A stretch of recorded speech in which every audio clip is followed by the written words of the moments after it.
Está con nosotros ya aquí don Ignacio García Valdecasas. Don Ignacio, buenos días. Hola, buenos días. Encantado de estar con vosotros. Sí. Nos tenemos que ir a hablar, está empezando a hablar AFD. Muy Vamos interesante. a escuchar a Weidel y enseguida lo valoramos también con don Ignacio. Ahí está. Debería servirnos como momento de reflexión.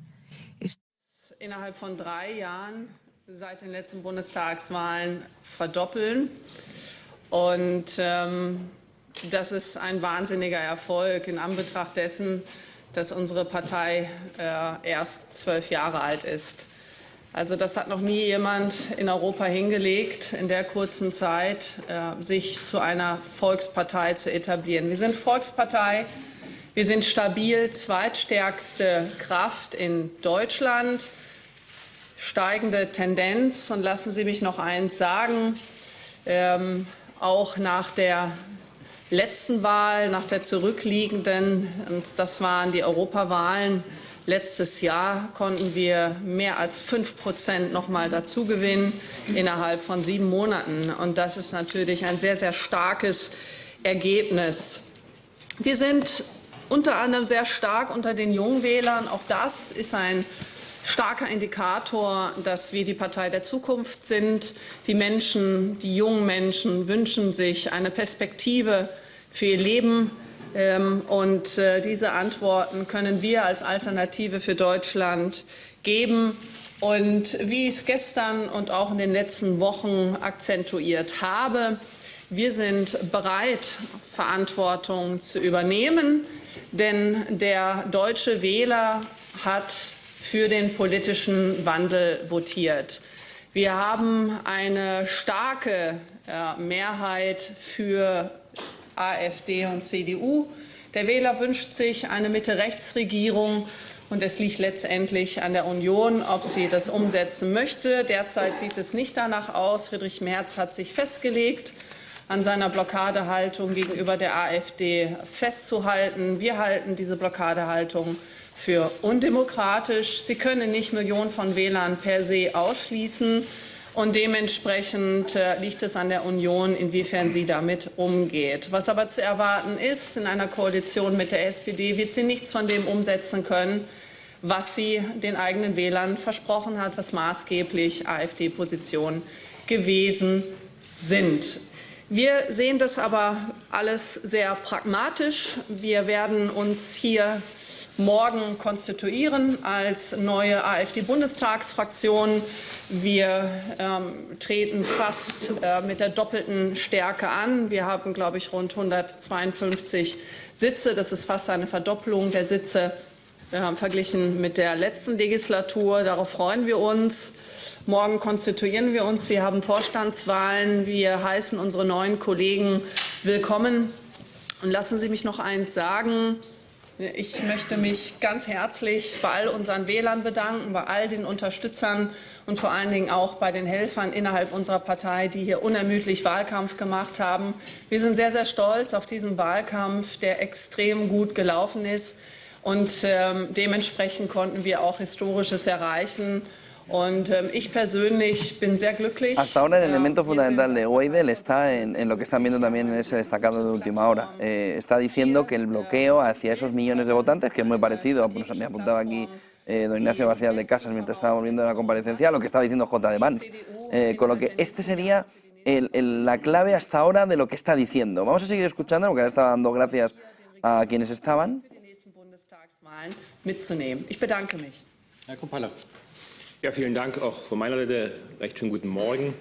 Auch ich möchte mich als allererstes bei unseren über 10 Millionen Wählern bedanken, die uns das Votum gegeben haben. Auch da eine Verdopplung dieser Wählerschaft. Ich möchte mich auch Volvemos cuando lleguen las preguntas a Weidel, porque aquí tenemos la fotografía principal de quien queremos ver.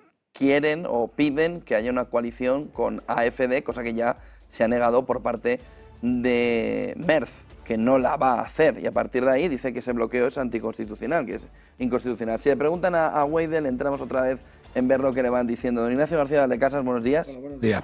Sí, efectivamente, yo no estoy seguro de que sea anticonstitucional excluir a un partido u otro, porque en un parlamento, en un régimen parlamentario, lo que se forman gobierna el gobierno que consigue una mayoría en el parlamento, aunque sea en coalición con varios gobiernos. Pero aquí hay claramente dos triunfadores.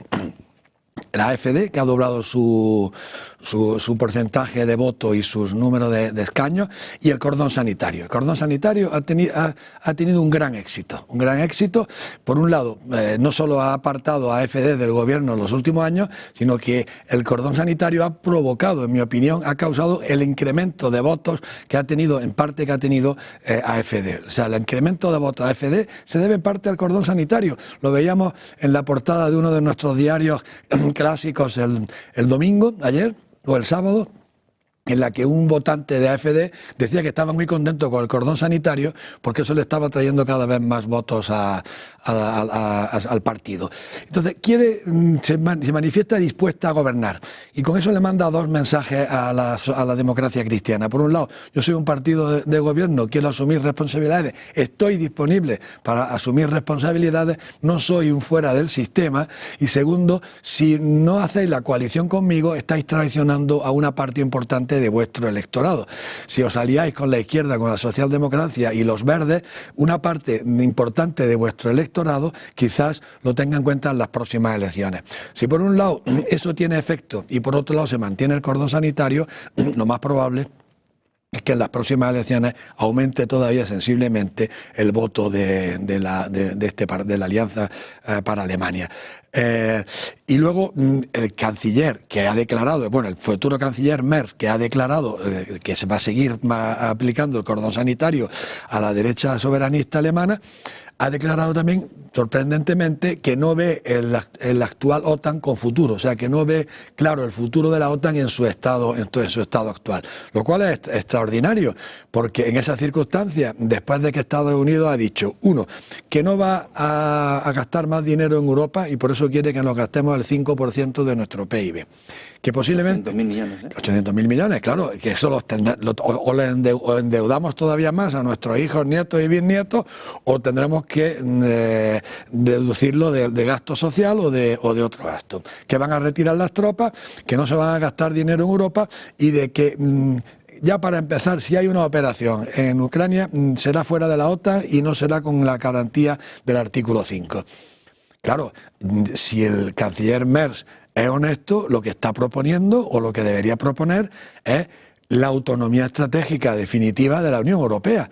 Si en este momento, en estas circunstancias, Francia y Alemania no dan un paso adelante e invitan a los que quieran a constituir una alternativa a la OTAN, que suponga definitivamente la autonomía estratégica de la Unión Europea, ya no se va a hacer nunca.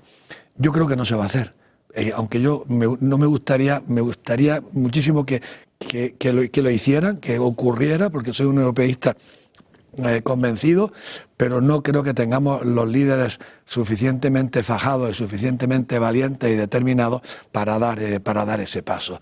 Porque la situación es extraordinaria, la estamos viendo en Naciones Unidas. 2 resoluciones en la Asamblea General, 2 resoluciones en el Consejo de Seguridad, lo nunca visto, patrocinada una por Estados Unidos y otra por la Unión Europea y el Reino Unido, completamente contrapuestas en un asunto clave, la guerra de Ucrania. No lo habíamos visto nunca, es algo extraordinario. Si ahora Europa no da ese paso de tomar su destino en sus propias manos, ya no lo va a dar, ya no va a haber otra ocasión, como esta. Veremos a ver qué ocurre en el Consejo de Seguridad y qué ocurre en la Asamblea General para la aprobación de estas 2 resoluciones, a ver cuál de las 2 consigue la mayoría en la Asamblea Yo apuesto por la de los Estados Unidos, porque en esa resolución de Estados Unidos quizás se vuelque el bloque de los BRICS. El bloque de BRICS por apoyar porque es más favorable a Rusia y no condena en los mismos términos que ha condenado habitualmente en los años anteriores la invasión de Ucrania por parte de Rusia. Y luego tenemos, si quieres entramos en ver qué es lo que está ocurriendo en Ucrania con el negocio de los 500.000 millones y con las... Y si tiene que devolver o no quiere devolver. Lo hablábamos esta mañana con Alicia García Herrero, que estaba en Taiwán, y que decía, oiga, es que no se dio como un préstamo. Pero claro es que no te dio como un préstamo, pero no te daré nada más. Claro, es que es una, midiendo las palabras, es un tipo de extorsión. Porque nunca se dijo que era un préstamo. Y además los 500.000 dólares, las cuentas no salen. El negocio es redondo para Estados Unidos, porque se incluye toda la ayuda dada por Estados Unidos en todos los conceptos, más la ayuda dada por la Unión Europea, más un poquito más para llegar a los 500.000. Y esos 500.000 se los cobra enteros Trump y Estados Unidos, no se los cobra la Unión Europea o junto con la Unión Europea, con negocios con las tierras raras y los minerales, que debe haber habido, estoy convencido, un acuerdo de principio con Putin para repartirse los minerales y las tierras raras de Ucrania. Desde luego, el negocio es redondo, porque por un lado le ha permitido a Estados Unidos renovar todo su stock de armamento y de munición, enviándole a Ucrania el armamento más o menos útil o más o menos obsoleto, pagado por el contribuyente americano, pagado por el contribuyente europeo, y ahora, una vez que ya el complejo militar industrial ha renovado el armamento de las Fuerzas Armadas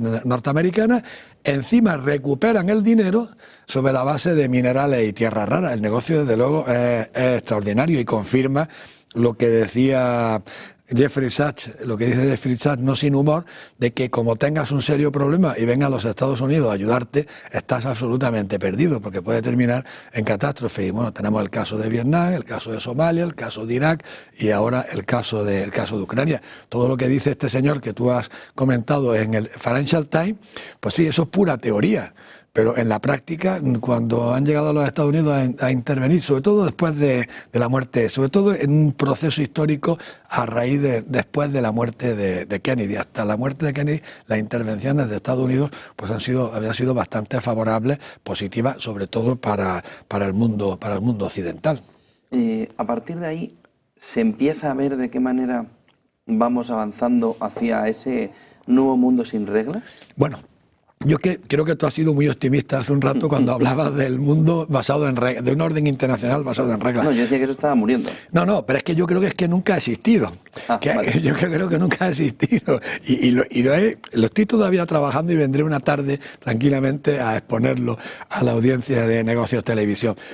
¿Por qué la expresión un orden internacional basado en reglas en lugar de un orden internacional basado en el derecho internacional?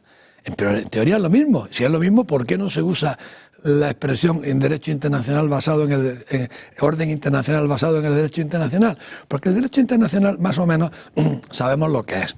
Y sobre todo porque el derecho internacional lo interpretan los organismos autorizados, en los cuales hemos delegado, que son el Tribunal Internacional de Justicia de Naciones Unidas y el Tribunal Penal Internacional del Estatuto de Roma.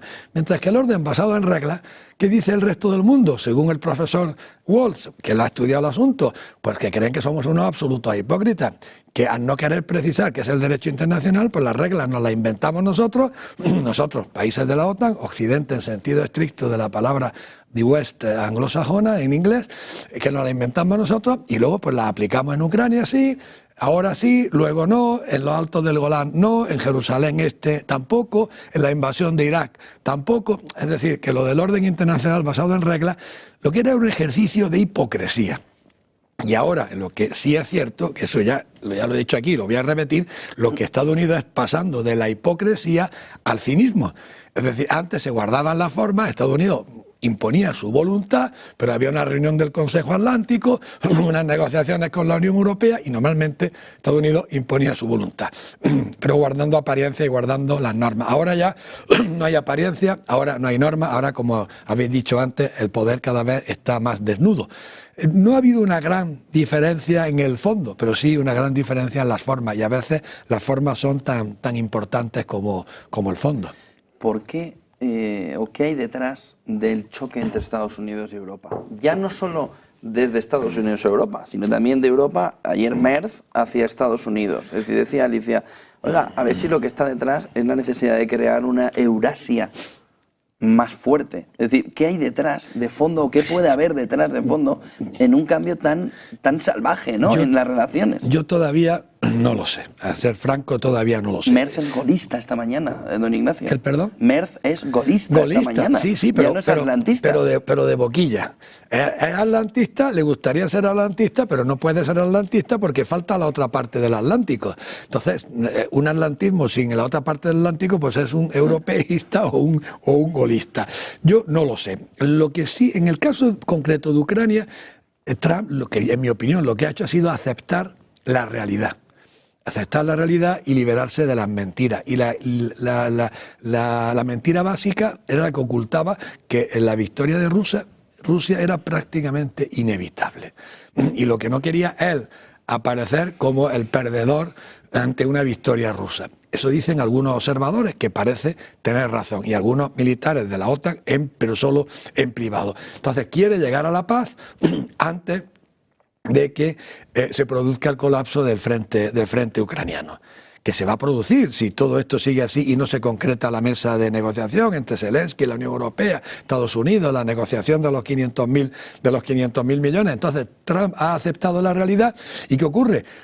Él ha podido hacerlo porque él estaba en la oposición y él presentaba un programa alternativo que dejaba entender esto que está haciendo. No en detalle, pero que dejaba entender un desacuerdo profundo con Biden en la gestión de la guerra de Ucrania.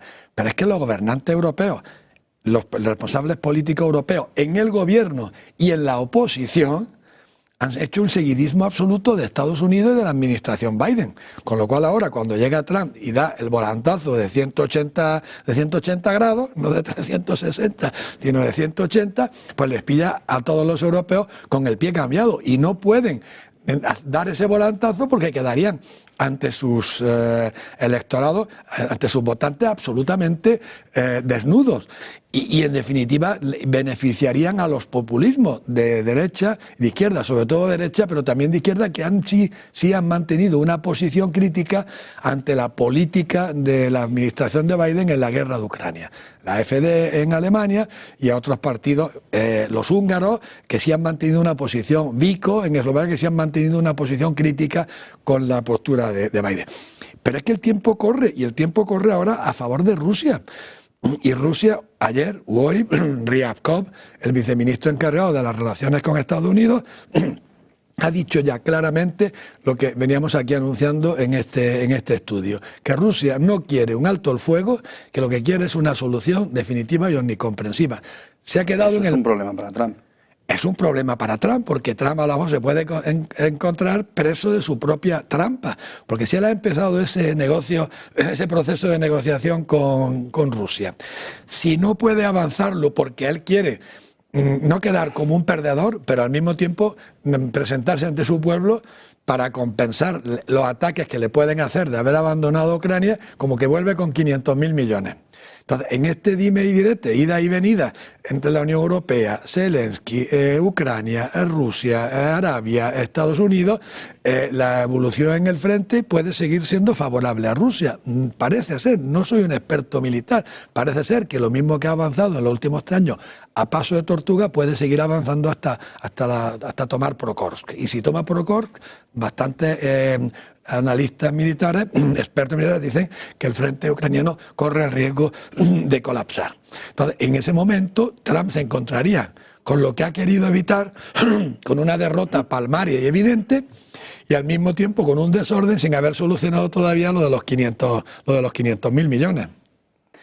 9:25 de la mañana no parece ser el mejor escenario, ¿no? Para Trump, en todos los frentes que está abriendo, claro. Trump está, y China lo tiene cerrado, prácticamente. Lo tiene cerrado por ahora, pero Trump está jugando fuerte y está arriesgando en varios frentes. Y el que le va a dar, el que corre más riesgo, sin duda el que corre más riesgo es en Ucrania. ¿Por qué también ese desorden y confusión en Europa? Pues porque, como tú lo acabas de decir hace un rato, porque hemos estado cabalgando sobre una montaña de mentiras. Una montaña de mentiras extraordinarias. Eso ya las tengo casi en la lista. La lista es tan larga que no termino de terminarla. Cuando la termine también vendré una tarde por aquí a exponérsela a la audiencia de Negocios Televisión, porque hay mentiras de hace muchos años, como cuando le prometieron a Gorbachev que la OTAN no se iba a extender hacia el este, not an inch to the east, no una pulgada hacia el este, mentiras muy antiguas. Cuando digo mentiras me refiero a ocultaciones, Cambios manipulaciones, opinión, ¿no? tergiversaciones, cambios de opinión. Sobre lo firmado. En el sentido amplio, sobre lo firmado o lo prometido verbalmente. Y mentiras inmediatamente antes de la guerra, el Maidán, etcétera, el acuerdo de Minsk, mentiras durante la guerra y luego las mentiras que nos llevan a la paz. Entonces, claro, cuando uno está rodeado de tantas mentiras, le cuesta, a mí me han engañado muchas veces en estos análisis, porque son grandes maestros en el engaño y en la manipulación quienes dirigen estas campañas. Entonces, es muy difícil cuando has estado cabalgando sobre mentiras reconocer que te han engañado y reconocer que tu postura personal se ha basado, o tu postura política se ha basado sobre supuestos fundamentalmente falsos, pero lo vamos a ir viendo poco a poco. Don Ignacio García Valdecasas, embajador de España retirado, buen día, buen negocio y muchas gracias. Buen negocio y un saludo a la audiencia de Negocios Televisión.